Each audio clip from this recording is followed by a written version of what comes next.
Welcome to the Explainer. So today, we're diving into something that really should be incredibly simple, but honestly, it ends up leaving so many shoppers just pulling their hair out. We're talking about redeeming a Home Depot gift card online. Based on our source material, we're going to unlock exactly how to use those funds, whether you got a plastic card or a digital e-gift card, and do it completely frustration-free. But hey, before we even get to the checkout cart, I want you to imagine a scenario. What if you just got a brand new, perfectly sealed gift card for your birthday? You carefully scratch the foil off the back, you log online to buy that new power tool you've been eyeing, and bam, the screen flashes a terrifying message: $0 balance. It sounds like an absolute nightmare, right? Well, unfortunately for a growing number of shoppers, this is a very real and very frustrating reality. Seriously, get this. Take a look at this real horror story we pulled from a Reddit user. They literally wrote, "The money loaded on the Home Depot card was somehow spent while the card was still new in packaging and unscratched off." Think about that for a second. This user's gift card was drained of $100 while it was still physically in transit in the postal system. No way, right?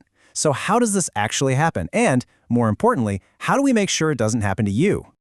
To figure that out, here's our roadmap for today's explainer. Number 1, avoid the zero balance trap. 2, preparing for online redemption. 3, step-by-step online checkout. 4, navigating limits and restrictions. 5, troubleshooting common checkout errors. And finally, 6, essential gift card policies. Let's get right into it. All right, starting off with Section 1, avoid the zero balance trap.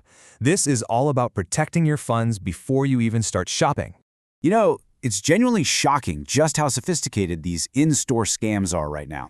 You think a sealed card is totally safe, right?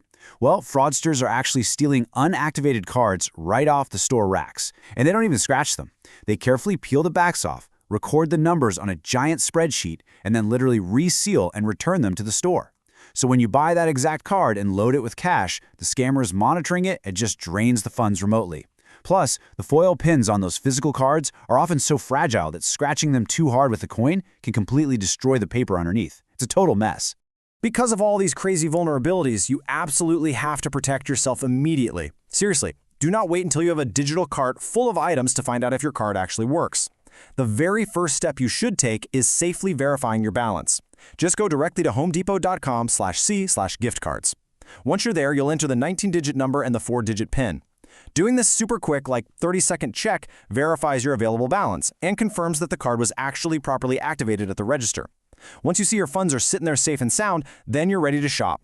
Moving right along to Section 2, preparing for online redemption. Here's exactly what you need to get started. So we're basically dealing with two different types of currency here. First, physical gift cards. These are the standard plastic or paper cards you buy in store, which require you to reveal a physical scratch-off pin. On the flip side, you have e-gift cards. These are digital barcodes delivered straight into your email inbox, completely bypassing all those physical tampering risks we just talked about. But here's the good news. Regardless of which one you have, the online checkout process treats them exactly the same. Now here's something that trips a lot of people up. It's the account requirement. To actually use your gift card online, you have to have a free Home Depot account. See, you can walk into a physical store and just hand a gift card to a cashier completely anonymously, no questions asked. But the online system? It strictly requires you to be logged into a free online profile. This account is absolutely mandatory to check balances, reload funds, and most importantly, apply the gift card during checkout. If you try to check out as a guest, you literally just won't be able to use your gift card. It's a small detail, but a really crucial one. All right, that brings us to Section 3, step-by-step online checkout. Let's talk about how to actually spend that balance. Okay, once you're prepped and logged in, the actual mechanics take less than 2 minutes. Step 1, sign into your account and add your items to the cart. Step 2, proceed to checkout and click over to the Payment tab. Step 3, just choose the Apply a Gift Card option. And finally, Step 4, type in that 19-digit number and your 4-digit PIN. Super easy. And hey, if the gift card doesn't cover the entire purchase, no worries at all. The system will just ask you for a second payment method to cover the remainder. Next up, Section 4, navigating limits and restrictions. Basically knowing the online checkout rules of the road. You've got to keep in mind that there are some pretty massive operational differences between shopping online versus standing at a physical cash register. For instance, online, you are strictly capped at 10 gift cards per transaction. But in store, a cashier can scan an unlimited amount. Also, open-loop cards, like those Visa or Amex gift cards you get for the holidays, they aren't supported on the website at all, but they work perfectly fine in-store. And here's a huge point of confusion for a lot of folks. Store credit. To prevent fraud, store credit is just flat out invalid online. You can only use it in-store, and you actually have to show a matching, valid government ID. Oh, and another hard limit you definitely need to be aware of is $2,000.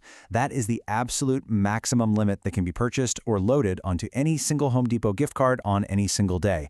So if you're planning, say, a massive kitchen renovation and you're trying to buy $10,000 worth of gift cards to rack up credit card points or fuel rewards, yeah, you are going to hit some strict daily operational limits really quickly. But wait, what if you happen to have a giant stack of like 15 gift cards and you hit that native 10-card platform limit? Well, you can actually use third-party systems like Kashish. Basically, these platforms generate a single digital card number for your checkout, which allows you to combine up to 5 different payment methods on the back end. It's a pretty clever workaround if you ever find yourself boxed in by the website's rules. Moving to Section 5, Troubleshooting Common Checkout Errors. Or, as most people call it, why on earth isn't my code working? Okay, before you panic and throw your computer out the window, just run through this rapid-fire checklist. Most errors are incredibly simple to fix. First, check for typos. The number 0 and the letter O are notoriously easy to confuse when you're typing in a code that long. Second, the card might never have been activated at the retail register. If you bought it at a grocery store and the cashier didn't scan it quite right, the card is just empty. Third, like we talked about earlier, the PIN might be scratched off or damaged. Fourth is region locking. Home Depot gift cards are issued specifically for the United States and only work on the US website. If you're trying to use it from another country on a different storefront, it's definitely going to fail. If you run into the activation issues or those damaged pins, honestly, your absolute best bet is to just call customer support directly at 1-800-HOME DEPOT. Finally, we've made it to Section 6, Essential Gift Card Policies. This is all about knowing your rights. Home Depot's official terms lay out some very specific rules, and this quote right here is definitely the most important one you need to remember. If gift card is lost or stolen, present proof of purchase at any store and we will issue a replacement with the value of the gift card when it was reported. Did you catch that little caveat, when it was reported? Meaning, if a scammer drains your card before you report it, recovering those funds is going to be incredibly difficult. And notice the other big requirement. You absolutely must present proof of purchase. If you don't have the original receipt or the email confirmation from the person who bought it for you, they cannot and will not issue a replacement card. So, pro tip, always keep your receipts. Just to wrap up this explainer, please keep in mind that retail policies, spending limits, and terms of service are always subject to change. You should always verify the latest information, rules, and restrictions directly on the official Home Depot website before you go making a huge purchase. So, after learning all about the crazy vulnerabilities of physical cards sitting on store racks and the strict limits of the online checkout process, here's a question I want to leave you with. Next time you decide to gift a DIY project to a friend, are you going to risk grabbing a physical card off the shelf, or will you opt for the digital security of an e-gift card? Think about it. Stay focused, keep learning, and happy building.